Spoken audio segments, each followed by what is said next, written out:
আসসালামু আলাইকুম রহমতুল্লাহ বরকাতুহ।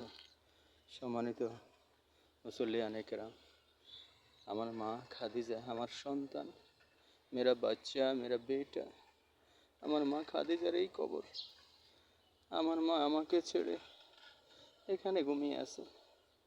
আমি আগে দুনিয়া থেকে বিদায় নেওয়ার কথা ছিল, কিন্তু আমার মা আমাকে ছেড়ে, আল্লাহ তাআলার হুকুম, আল্লাহ তাআলা আমার আগে আমার মাকে নিয়ে গেছে। আল্লাহ তাআলা আমাকে এটাই শিক্ষা দিচ্ছেন যে আল্লাহ কখন কাকে নিয়ে যায় বলা যায় না, সবই আল্লাহ তাআলার উপর থেকে সিদ্ধান্ত আসে। আসলে আমি কখনো ভাবিনি যে আমার সন্তান এভাবে আমাকে ছেড়ে চলে যাবে। আল্লাহ তাআলা আমাদেরকে শিক্ষা দিচ্ছেন যুগ যুগ ধরে যে বাবার আগে সন্তান যাবে, সন্তানের আগে মা যাবে, মায়ের আগে আত্মীয় স্বজন, এভাবে এক এক করে দুনিয়ার থেকে সবাইকে বিদায় নিতে হবে।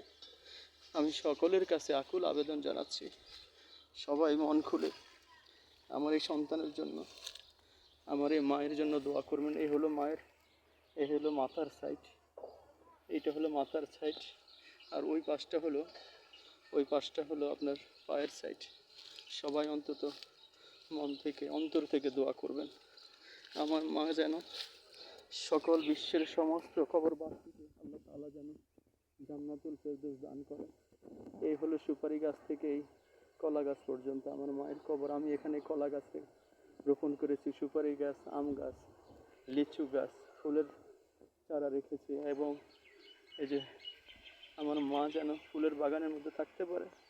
আমার মা তো জান্নাতি। আপনারা সবাই দোয়া করবেন আমার মায়ের জন্য, আল্লাহ তাআলা যেন আমার মাকে জান্নাতের উচ্চ মাকাম দান করেন। সকল কবরবাসীকে যেন আল্লাহ তাআলা যেন জান্নাত দান করেন। সবার কাছে একটাই চাওয়া, আসলে যার হারায় সে একমাত্র বুঝে সন্তান হারানোর বেদনা যে কত কষ্টকর, কত বেদনাদায়ক। এ হলো আমার সন্তানের কবর। সবাই দোয়া করবেন, আমরা সবাই এখানে আসতে হবে। আল্লাহ তাআলা যেন আসার আগে আমাদেরকে আল্লাহ তাআলার হুকুম মেনেই যেন ঈমান নিয়ে যেন বিদায় নিতে পারি। সবাই আমিন। ভালো থাকবেন, সবাই সুস্থ থাকবেন। আমার মা, আমার সন্তান খাদিজার জন্য সবাই মন খুলে দোয়া করবেন। আল্লাহ হাফেজ।